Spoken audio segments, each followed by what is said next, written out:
주의 품으로 돌아왔습니다. 겸허한 마음으로 주의 말씀을 기다립니다. 귀한 자리 부족한 종을 세우시었사오니 성령께서 임하셔서 말씀하여 주옵소서. 주의 음성을 듣는 귀한 시간 되게 하여 주옵소서. 예수님의 이름으로 기도하옵나이다. 아멘. 할렐루야. 오늘 아침도 주의 은혜가 우리 가운데 충만하시기를 주의 이름으로 축복합니다. 영국의 대문호인 신라권을 쓴 밀턴이라는 사람이 있습니다. 그분은 아주 훌륭한 분이었는데 눈이 잘 보이지 않았습니다. 눈이 잘 보이지 않는 그런 분이었지만 그 부인은 대단히 인류 미인이었다고 합니다. 한 번은 버킹엄 공작이 그 내외가 밀턴 내외가 이렇게 지나가는 걸 보면서 눈은 멀었는데 아름다운 부인을 데리고 사는 것이 부러웠던지 밀턴에게 가까이 가서 이렇게 말했습니다. 선생님께서는 정말 장미꽃처럼 아름다운 부인과 함께 사시니 참 행복하시겠습니다. 이렇게 말을 건넸습니다. 그랬더니 밀턴이 그 버킹엄 공작의 귀에다 대고 가깝게 나직히 이렇게 말하더랍니다. 장미꽃은 아름다운데 가시가 있습니다. 어려운 말을 못 알아들으셨어요. 참 겉으로 보기에는 사람들도 참 아름답고 겉으로 보기에는 온유하고 또 겉으로 보기에는 정말 인격적으로 보이는데 막상 그 속 사람에 가시가 있어서 그와 대화하다 보면 그와 가까이 하다 보면 자꾸 가시로 쿡쿡 찔러서 다른 사람을 아프게 하는 그런 사람들이 있습니다. 그러니까 평소에는 잘 모르는 거예요. 그럴듯하게 보이는 거지요. 그럴듯하게 거룩하게 사람 좋게 보이지만 남의 마음을 아프게 하는 사람. 그러니까 이런 사람들 평소에 잘 알지 못하지만은 자기 자신에게 조금만 손해가 온다고 한다면, 자기 자신에게 조금만 의견에 동감해 주지 않으면 이내 그 성품이 가시가 튀어나와서 다른 사람을 아프게 하는 그런 사람들이 있습니다. 아니 일정 몇몇 사람이 아니라 오늘 인류 사회가 점점 그렇게 인간성, 인간미는 없어지고 포악해져 가는 것이 오늘의 모습이에요. 이 지구촌에 살아가는 모든 동생물 가운데에서 가장 포악한 존재가 있다면 인간의 포악성입니다. 짐승들이 자기 먹을 것 이외에 살상하지 않습니다. 사람만 함부로 생명을 위해 가하는 것이죠. 인간이 점점 사악해지고 행동은 점점 거칠어가고 아주 이제는 걷잡을 수 없게 됐고, 이에 따라서 사람들의 언어 표현마저도 말이 극단적으로 내치닫기를 시작합니다. 정말 그 뜻을 가만히 되새겨보면 몸서리 칠 만한 말을 아주 평범하게 사용하고 그것도 아주 태연하게 사용을 하는 것이 오늘의 모습입니다. 날로 거칠어져 가는 세상, 날로 거칠어 가는 세대, 불안한 세대. 그래서 사람이 두렵습니다. 밤중에 길을 가다가 짐승을 만나는 것보다 사람을 만나는 것이 더 두려운 것은 그런 까닭이 아니겠습니까? 그런데 우리 주님은 이런 우리에게 이렇게 말씀하십니다. 온유한 자는 복이 있나니 저희가 땅을 기업으로 받을 것이며. 연속해서 예수님의 행복론 그 세 번째, 온유한 자는 복이 있나니 땅을 기업으로 받을 것이며, 제목을 땅을 차지할 사람입니다. 수수께끼를 내면 우리나라 사람들이 이 8가지 복 가운데 제일 좋아하는 복이 뭘까? 못 맞추겠어요? 땅을 차지할 것이요. 얼마나 우리나라 사람들이 부동산을 좋아하는지 제일 좋아하면 그 앞에 말을 실천하고 사세요. 온유한 사람이 땅을 차지한다 그랬습니다.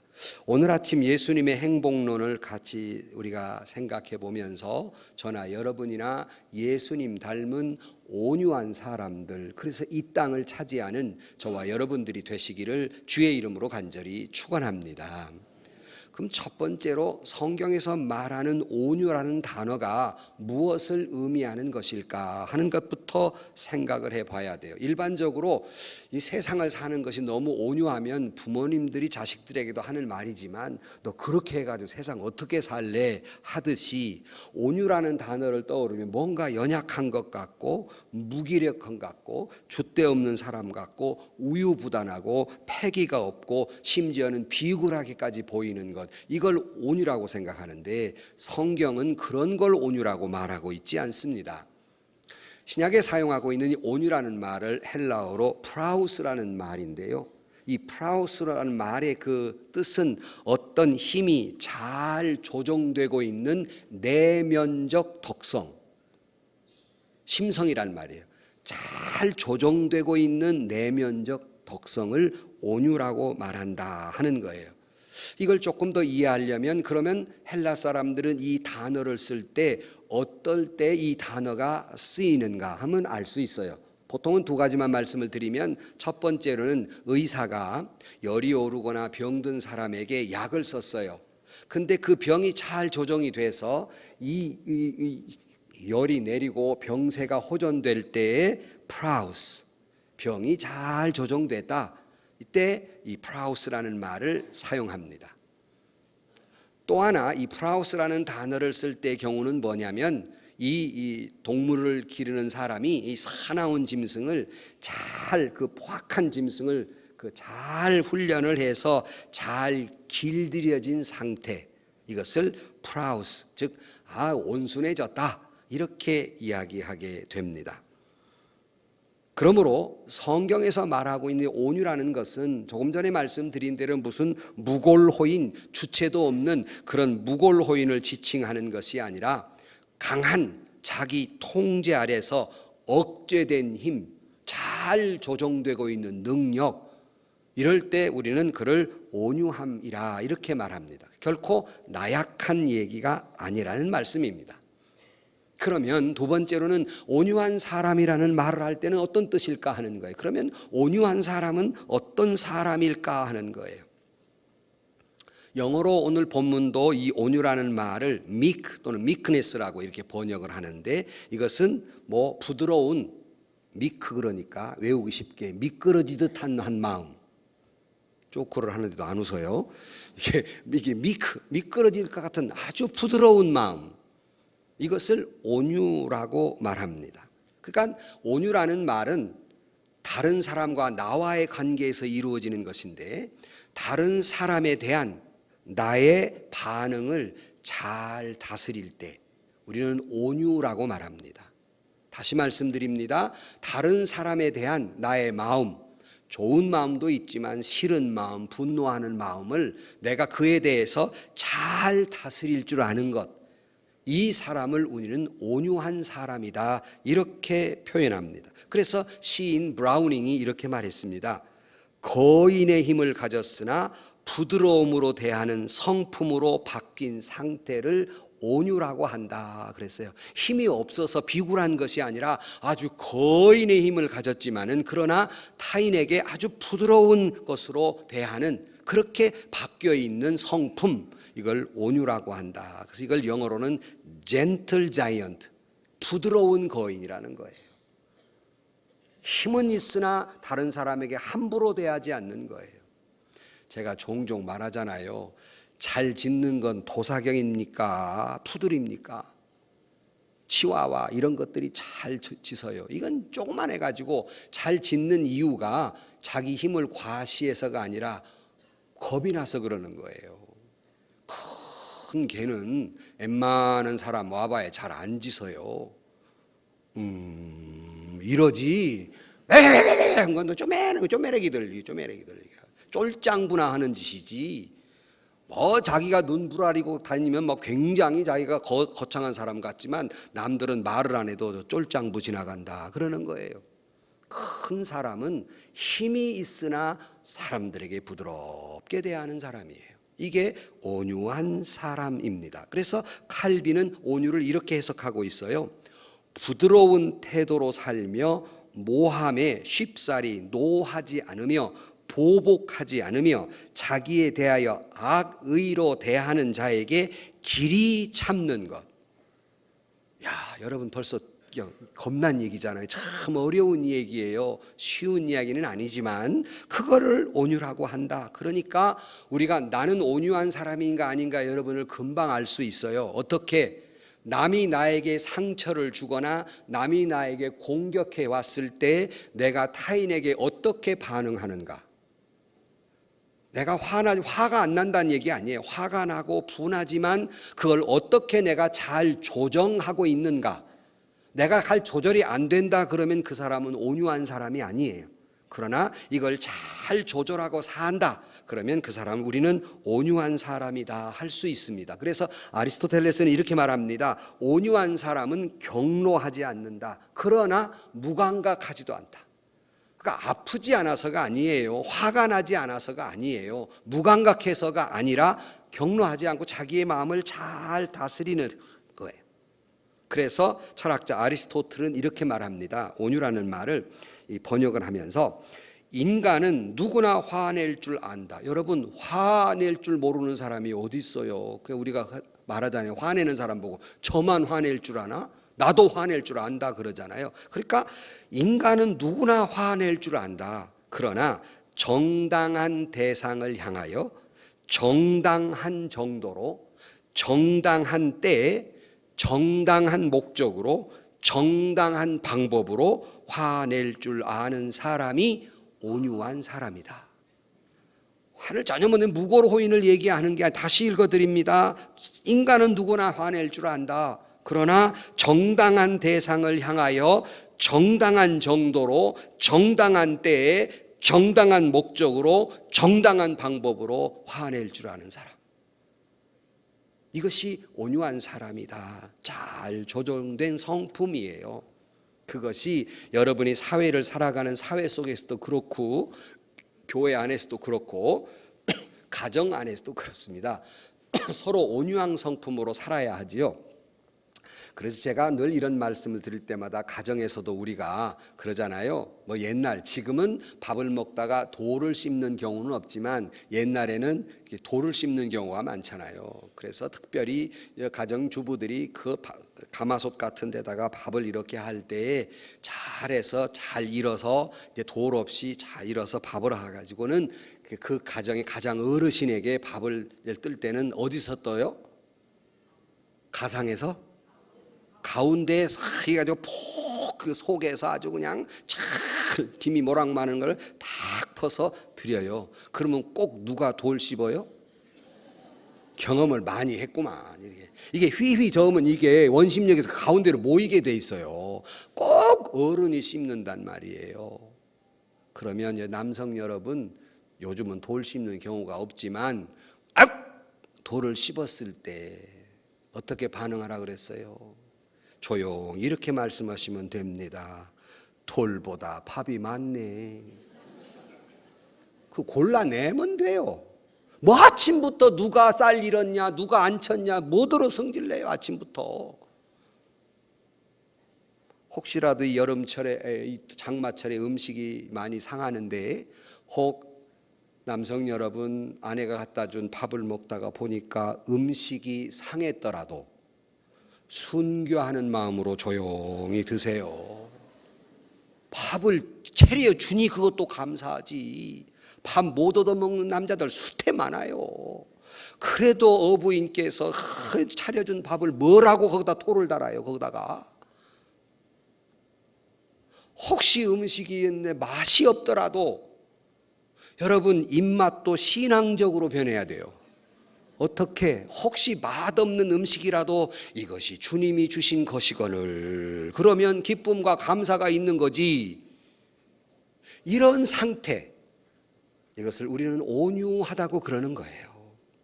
이런 마음의 상태, 이렇게 살아가는 것. 어떤 현자가 제자들에게 물었습니다. 세상의 일은 결국 온유한 사람이 승리한다. 그러면 어떤 사람이 온유한 사람이겠는가? 이렇게 물었어요. 제자가 아주 지혜로운 대답을 합니다. 예, 거친 질문에도 부드러운 대답을 하는 사람입니다. 그래서 참 옳은 대답이지요. 정말 참 옳은 얘기다. 그런데 내가 거기서 한 걸음 더 나가 내가 덧붙이고 싶은 말이 있다. 온유한 사람, 네가 대답하기를 거친 질문에도 부드럽게 답하는 사람인데, 좀 더 나가서 온유한 사람이란 상대방의 거친 질문과 행동을 후회하게 만드는 사람이다. 이게 온유다 그랬어요. 나에게 거치게 말하고 거치게 행동하는 사람을 오히려 거꾸로 후회하게 만드는 것, 이게 온유다 그랬어요. 그래서 베드로전서 3장 3절에 보면 너희의 단장은 머리를 꾸미고 금을 차고 아름다운 옷을 입는 외모로 하지 말고 오직 마음에 숨은 사람을 온유하고 안녕한 심령에 썩지 아니할 것으로 하라. 이는 하나님 앞에 값진 것이다. 온유하게 사는 게 하나님 앞에 값진 것이다 그랬어요. 그러므로 여러분, 우리는 신앙인으로서 우리의 마음을 신앙적으로 잘 다스리는 습관이 대단히 중요합니다. 여러분의 마음을 온유로 다스릴 수 있기를 주의 이름으로 축원합니다. 혹여 누가 나에게 실망시키거나 나에게 대해서 비판적이라 할지라도 온유한 사람은 거기에 대해 격노하는 것이 아니라, 상대방을 비난하는 것이 아니라 오히려 그것을 잘 이해하려고 드는 성품, 이것이 온유입니다. 그래서 인도 속담에 그 사람의 신발을 신어보기 전에는 그 사람의 걸음걸이를 비판하지 말라는 말이 있어요. 우리가 볼 때 저 사람 왜 저 위치에 저럴까? 도무지 이해 안 되는 거 많아요. 그러나 그 사람 입장이 돼 보기 전에는 함부로 말하지 말아요. 그 사람 신발을 신어봐야지. 그 자리에 네가 앉아봐 있어봐라. 어떨겠는가? 그러니까 온유라고 하는 건, 그러니까 자꾸 이해하려고 하는 성품, 그것이 온유예요. 여러분, 살아가면서 혹시라도 도저히 이해가 안 되고 사람이 어떻게 저럴 수 있을까? 왜 저 위치에 저렇게밖에 안 될까? 혹시라도 마음에 상처받고 실망스러웠다 할지라도 사람이 세상에 그럴 수 있어? 라고 하는 비난보다는, 그래, 내가 이해는 안 되지만 그럴 수도 있겠다. 사람이라 그럴 수도 있겠다. 이렇게 자꾸 내가 이해가 다 돼서가 아니라 이해가 되지 않지만 이해하려고 노력하는 거예요. 자꾸 이해하려고 노력하는 거예요. 옆 사람에게 하세요. 그럴 수 있습니다. 시작. 옆 사람의 앞으로 집에 가서 남편에게, 아내에게 그럴 수 있습니다. 직장에서 그럴 수 있어요. 내가 이해가 돼서가 아니라 안 되더라도 그게 온유한 마음이에요. 온유한 만큼 그 사람은 이해하게 됩니다. 예수님께서 그러니까 이런 말씀하셔. 산상설교에 비판하지 말라. 바리새인들처럼 비판하지 말라. 그런데 한국 교회가 비판적이 돼 있어요. 온통 이해하려고 드는 것보다는 정죄에 들어서 내가 한국 교회가 바리새적이 된다고 제가 걱정하는 것은, 자기를 뒤돌아보고 회개할 줄은 모르고 남에게 대해 정죄할 줄은, 이건 정말로 바리새적이에요. 오늘 온통 교회들마다 바리새적이 돼버렸어요. 그래서 이런 말이 있습니다. 리젝트를 하지 말고 리스펙트 하라는 말이 있어요. 거절, 리젝트 하지 말아라. 존중해 주어라. 이것이 온유라는 거예요. 자꾸 존중하려는 말. 그래, 어느 목사님이 이화여자대학교 가서 특강을 했는데 이 여대생들이 딱 듣더니 질문 시간에 질문 있습니다. 그러더니, 목사님, 혹시 목사님이 지금 다시 총각대로 돌아가서 결혼을 하신다면 어떤 여자를 택하시겠습니까? 이런 질문하는 거예요. 여러분들 보통 남자들이 총각대로 돌아가면 어떤 여자를 택할 것 같아요? 첫째도 이쁜 여자, 둘째도 이쁜 여자, 셋째도 여자. 그건 젊을 때 얘기고요. 이게 이 목사님에게, 존경하는 목사님 물으니까 목사님이 그렇게 대답했습니다. 내가 지금 다시 총각대로 돌아가서 결혼한다면 수용성이 좋은 여자와 결혼하겠다 그랬어요. 잘 이해하는 사람, 그건 남자나 여자 똑같아요. 수용성이 좋은 여자. 결코 여러분 제 아내처럼 그러면 안 됩니다. 그건 옛날 얘기가 아니라 며칠 전에 내가 또 상처를 받았어요. 목사님들 부부간에 점심 약속이 있어서 같이 밥을 먹고 운전을 이렇게 하고 오는데 제가 그랬어요. 여보, 내가 목회를 그만두면 만날 사람도 없고 누구 나 불러줄 사람도 없고 집에서 우두거니가 되겠는데, 절치 있는 친구가 캐나다에 있거든요. 이거 어쩌면 좋을지 모르겠어 그랬어요. 그런데 이 반응이 우리 집 사람처럼 하면 안 된다는 거예요. 왜? 우리 집 사람이 가만히 듣더니 대화할 사람이 없는 것을 감사하게 생각하십시오. 응? 나는 지금 어린 양 하고 있는 거예요, 이 집 사람한테. 응? 뭔 말이야? 대화할 사람이 없으니 주님과 대화하면 되지 않습니까? 아니, 그런데 그게 틀린 말은 아닌데 기분이 상하는 건 웬일일까? 내 마음에 상처가 되는 것은 웬일일까? 틀린 말은 아닌데. 여러분, 그렇게 하면 안 됩니다. 그러면 안 돼요. 수용성 좋은 여자 같으면 어떻게 돼요? 그래, 당신 이제 목회를 접으면 이제 참 불러줄 사람 나랑 같이 내가 있잖아. 나랑. 왜 웃어? 또 왜? 나랑 같이 친구처럼이 아니라 형제간처럼 살게, 뭐 그러면 되잖아요. 그걸 가지고 무슨 가서 주님과 함께 기도하면 되지. 그래요. 나는 틀린 말 같으면 화를 내겠는데 틀린 말이 아닌데 기분이 나쁜 건 웬일일까? 제 반응은 어떤 줄 압니까? 저는 온유한 사람입니다. 반응은 이랬습니다. 아무 말도 못했습니다. 여러분, 참 수용성이 좋아야 해요. 자꾸 남을 이해하려고 들어야지요. 계란을 깨는 방법은 두 가지가 있다고 그래요. 물론 하나는 뭘로 쳐서 던져서 깨는 방법이 있겠죠. 또 하나는 따뜻하게 품어주어서 병아리로 깨나오게 하는 방법이 있어요. 화를 내고 분노하고 내치면 생명은 죽습니다. 그러나 온유한 마음, 이해하는 마음, 사랑하는 마음 품으면 생명이 나옵니다. 여러분은 어떤 방법으로 살아가시겠습니까? 온유한 사람이 사랑으로 품어줘 생명을 살리는 것. 그러나 세상은 너무나도 냉혹하고 비판적이고 아주 계산적이며 너무나도 냉혹한 사람들이 있습니다. 절실히 필요한 것은, 오래전에 제가 이 말씀을 전하면서 제목을 이렇게 정한 적이 있어요. 따뜻한 가슴과 만나고 싶다. 한 번도 안 들어본 것 같지만은 그런 제목을 설계. 따뜻한 가슴과 만나고 싶다. 제발. 너무나도 비정하다 세상이. 그래서 온유라는 건 소극적으로는 분노의 감정을 잘 다스리는 거지만 적극적으로는 이해하고 용서하는 것이 온유예요.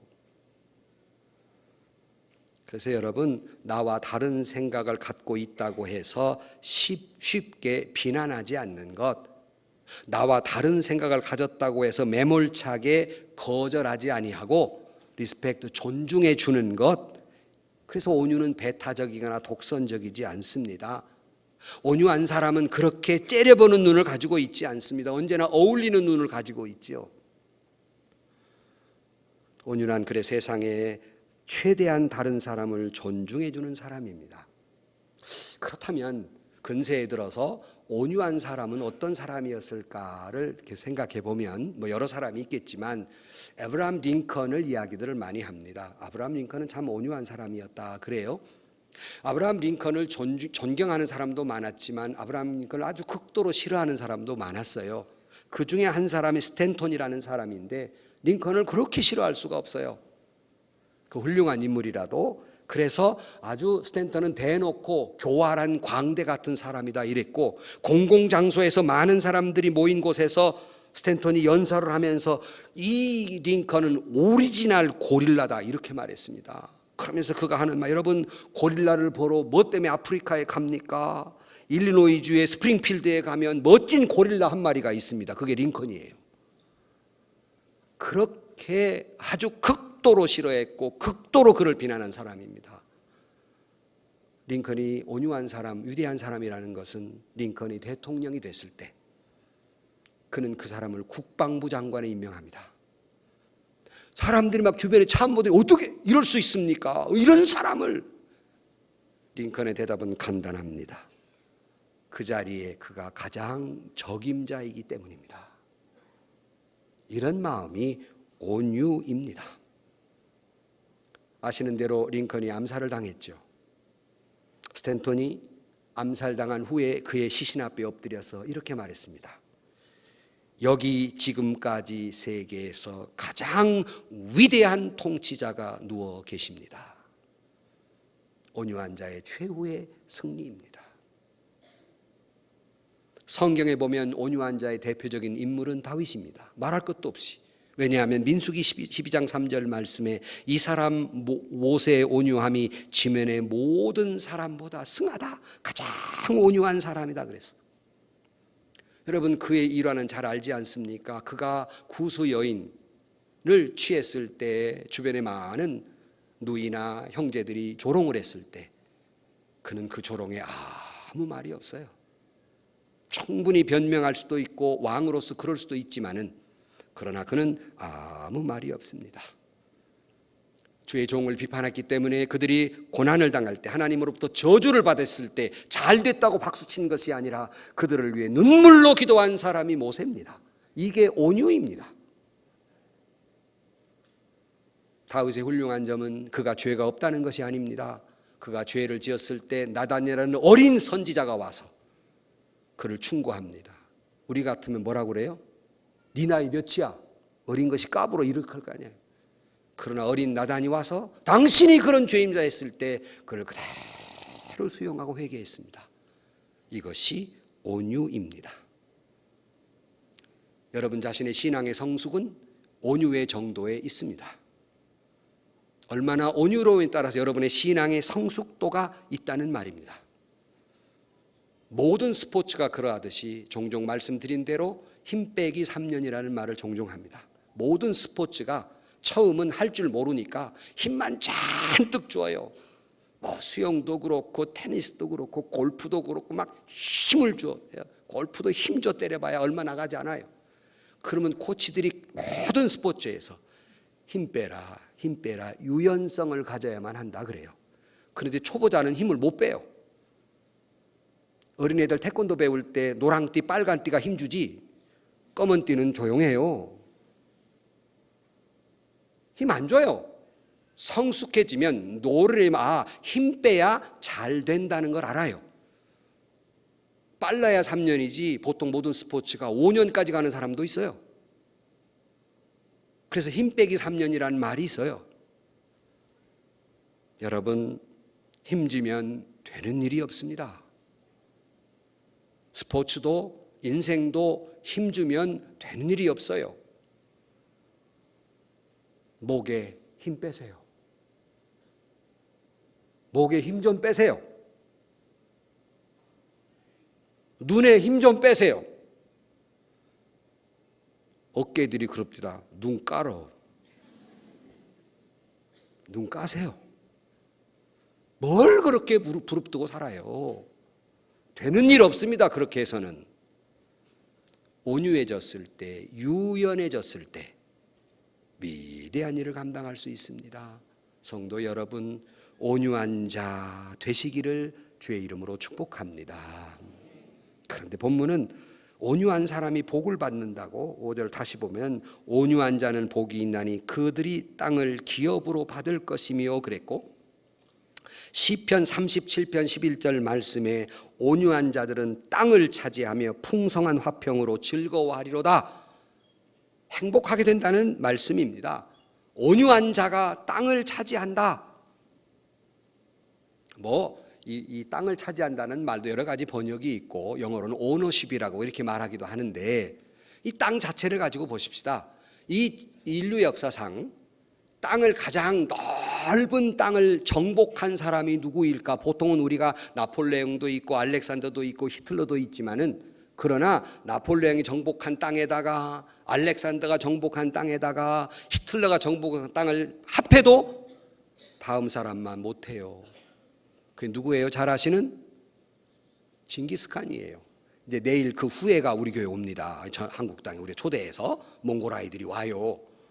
징기스칸이에요. 뭐 우리에게도 고통을 준 사람이기도 하지만은 뭐 썩 그렇게 칭찬하고 싶은 마음, 온유에 대해서 말을 하기 위해서 말씀을 드리면, 온유가 어떻게 그가 어떤 성품을 가졌길래 그의 일화, 온유의 일화는 대표적인 얘기, 잘 아시는 얘기입니다. 그가 젊었을 때, 힘이 없을 때 이웃 부족이 쳐들어와서 예쁜 자기 아내를 뺏어가 버립니다. 그러니 남자로서는 자기 아내를 지키지 못했다는 것과 아내를 빼앗겼다는, 세상이 뒤집어지는 일이에요. 견딜 수 없는 모멸감입니다. 그러나 징기스칸은 힘을 두고두고 기릅니다. 이웃 부족과 연합해서 자기 아내를 빼앗아간 부족을 쳐들어가요. 그래서 아내를 뺏어옵니다. 근데 아내를 뺏어왔는데 문제가 있어요. 자기 아내의 뱃속에는 그 자기 아내를 빼앗아간 적장의 아이가 임신되어 있는 거예요. 여러분 같으면 어떻게 하시겠습니까? 그 아이가 출산을 하게 됩니다. 그래서 아이의 이름을 징기스칸이 지어줘요. 뭐라고 지었겠습니까? 죽을 놈, 못된 놈, 뭐 이렇게 짓지 않았어요. 이름을 조치라고 지었어요. 우리 한국말로 좋다는 말이 아니라 몽골어로 조치라는 말을 지어줬어요. 그 조치라는 몽골어의 단어의 뜻은 나그네 또는 손님이라는 뜻이었어요. 자기 자식은 아닌 거죠. 그러나 그는 그 아들을 자기의 장자로 입적을 시킵니다. 그리고 자기의 아들로 키워요. 바로 이 징기스칸의 이 온유함이 광활한 지구촌을 정복할 수 있는 원동력이었다는 말입니다. 세상에 누가 가장 강한 사람일까? 세상에 누가 가장 위대한 사람일까? 세상에 누가 가장 사랑받고 존경받는 사람일까?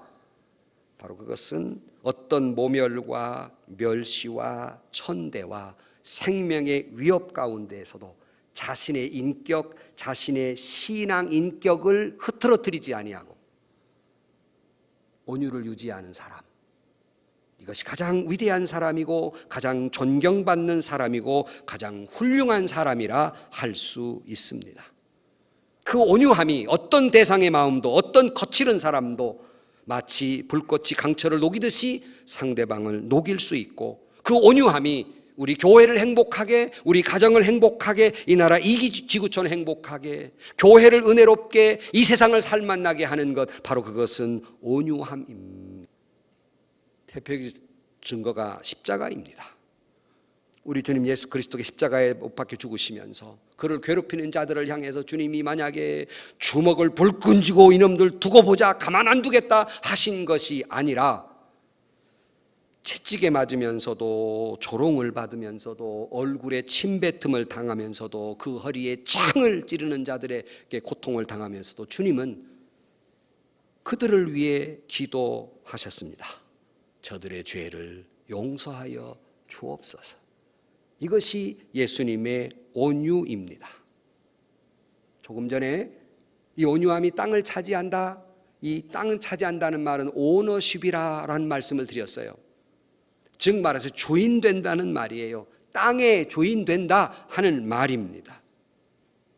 여러분은 온유한 남편이십니까? 여러분은 성령으로 다스려진 온유한 아내이십니까? 상대방을 비난하거나 내 가정의 행복도를 이야기하기 전에 자기 자신의 온유를 생각해 보십시오. 온유한 만큼 여러분의 가정은 행복할 것입니다. 온유한 사람이 남편을 땅으로 얻을 것입니다. 온유한 사람이 아내를 땅으로 얻을 것입니다. 온유한 가족이 행복을 땅으로 얻을 것입니다. 온유한 부모가 자녀를 땅으로 얻을 것입니다. 온유한 사람만이 기쁨과 만족과 행복과 축복과 은혜를 받고 살아가게 될 것입니다. 온유한 교회만이 행복한 교회가 될 것입니다. 에베소 4장 1절 말씀에 그러므로 주 안에 갇힌 내가 너희를 권하노니 너희가 부르심을 받는 일에 합당하게 행하여 모든 겸손과 온유로 하고 오래 참음으로 사랑 가운데 서로 용납하고 평안에 매는 줄로 성령이 하나가 되게 하신 것을 힘써 지키라 그랬어요. 정말 우리 교회에 필요한 사람이 누구일까? 정말 이 세상에 필요한 인재가 누구일까? 기돈 같은 사람은 누구일까? 눈에 힘주고 어깨에 힘주고 다니는 사람이 아니라 온유한 사람입니다. 저는 이 교회 담임 목사로서 우리 피차 온유하십시다. 겸손과 온유와 인내로 서로 이해하고 양보하고 사랑으로 품어주고 말미암아 생명의 역사가 일어나고 성숙의 역사가 일어나기를 주의 이름으로 간절히 축원합니다. 온유함이 없는 교회에는 은혜가 없습니다. 온유함이 없는 성도는 은혜가 없고 축복을 받을 수 없습니다. 온유한 교회만이 주님이 원하시는 행복한 교회와 아름다운 교회이며 그 온유한 분량만큼 그 교회는 아름다워질 것이며 그 온유한 분량만큼 여러분의 가정은 행복할 것이며 그 온유한 분량만큼 여러분의 인생도 아름다워지게 될 것입니다. 온유한 자는 땅을 소유한다 그랬습니다. 여러분 다 이 세상에 오너십을 갖는 저와 여러분들이 되시기를 주의 이름으로 축원합니다. 결론으로 말씀을 드립니다. 그러면 어떻게 우리가 온유해야 되겠는데 어떻게 온유할 수 있을까? 두 가지 길이 있다고 생각해요. 하나는 주님을 닮아가시기를 주의 이름으로 축원합니다. 주님의 성품, 이것이 대표적인 제1번이 온유입니다. 마태복음 11장 28절 말씀에 이렇게 말합니다. 수고하고 무거운 짐진 자들아 다 내게로 오라 내가 너희를 쉬게 하리라. 잘하신 말씀. 그 다음에 보면 나는 마음이 온유하고 겸손하니 나의 멍에를 메고 내게 배우라. 그리하면 너희 마음이 쉼을 얻으리니 이는 내 멍에는 쉽고 내 짐은 가벼움이라 하시니라. 예수님 자신이 당신의 성품의 1번을 나는 온유하고 그랬어요. 겸손이 먼저 나오지도 않고 사랑이 먼저 나오지도 않고 나는 온유하고 그랬습니다. 예수님의 제자 된다는 것은 주님을 닮아간다는 것인데 주님을 닮아간다는 주님의 성품, 인격을 닮아간다는 것이고 그 닮아야 될 제1번의 인격은 바로 온유입니다. 주님은 온유하시되 마태복음 12장 20절 말씀에 상한 갈대를 꺾지 아니하며 꺼져가는 심지를 끄지 아니하기를 심판하실 때까지라고 말씀합니다. 세상은 상한 갈대라고 꺾어버리고 꺼져가는 불이라고 꺼버리지만 예수님은 온유하시기 때문에 상한 갈대라고 꺾지 않으십니다. 꺼져가는 등불이라고 끄지 않으십니다. 우리 모두 이런 온유한 성품을 닮아가야 하겠습니다. 주님을 닮아가야. 예수라면 어떻게 하실까? 우리 장로님 여기 앉아 계시지만 차의 앞에 주님이라면 어떻게 하실까요? 다 이렇게 써 있는 걸 봐. 내가 얼마나 은혜를 받았는지. 늘 주님 바라보고 주님의 성품 닮아가시기를 주의 이름으로 축원합니다. 또 하나 필수적인 게 있습니다. 그것은 여러분 안에 성령이 충만할 때입니다. 왜? 성령의 열매 가운데 온유함이 있기 때문이에요. 갈라디아 5장 23절 말씀에 오직 성령의 열매는 사랑과 희락과 화평과 오래 참음과 자비와 양성과 충성과 온유와 절제니 그랬습니다. 성령 충만한다고 하는 것은 성품에 관한 이야기라고 여러 번 말씀드렸습니다. 성령 충만한 사람은, 성령으로 다스려지는 사람은 곧 온유한 성품으로 변화되는 거예요. 불이 철을 녹이듯 성령이 내 안에 이 거칠은 성품, 거칠은 생각, 이 모든 걸 녹여주셔서 온유한 성품 만들어 주실 줄로 믿습니다. 여러분, 결단한다고 안 돼요. 수양을 쌓아도 안 돼요. 며칠 밤을 세워서 여러분이 면벽을 하고 돌을 쌓아도 안 돼요. 온유한 성품이 선천적인 사람 별로 없습니다. 오직 한 길, 내 마음에 성령을 모시고 주님을 구주로 고백하는 사람만이 후천적으로 주님이 내 안에 있고 성령이 내 안에 역사할 때 그는 비로소 성령의 열매로 온유한 성품을 갖게 되는 것입니다. 고로 그 사람의 신앙의 성숙도는 온유의 성숙도와 똑같은 이코르입니다. 누군가 이런 말을 했습니다. 그리스도의 온유는 우리 믿는 자들이 착용할 수 있는 가장 아름다운 장신구와 같다 그랬어요. 가장 아름다운 것이에요. 그러므로 여러분, 우리 모두가 성령이 내 안에 계셔서 거친 성품을 좋아하는 사람은 이 세상에 아무도 없어요. 내 안에 성령이 내 안에 계셔서 온유한 성품으로 변화될 줄로 믿습니다. 성령님 나를 도와주옵소서. 온유한 성품 되게 해주옵소서. 기도해야 돼요. 매 손가락을 잘라 혈서를 써도 그 성품 안 돼요. 오직 주님만이, 오직 성령님만이 하실 수 있는 줄로 믿습니다. 온유한 자가 최후에 웃을 것입니다. 온유한 자가 최후에 승리할 것입니다. 온유한 자가 하나님의 복을 받을 것입니다. 온유한 자가 행복하게 될 것입니다. 오늘 또 주님은 말씀하십니다. 온유한 자는 복이 있나니 저희가 땅을 기업으로 받을 것이며. 기도하십시다. 주님, 믿음으로 산다고 하지만 여전히 우리 자신은 거칠은 성품과 인격을 가지고 있습니다. 주님 내 안에 계시고 성령님 내 안에 계시사 온유한 성품, 주님 닮은 성품이 되게 하여 주옵시고 이 땅을 차지하는 축복된 삶이 되게 하여 주옵소서. 우리 모두를 예수님 닮은 온유한 사람 되게 하여 주옵소서. 예수님의 이름으로 기도하옵나이다. 아멘.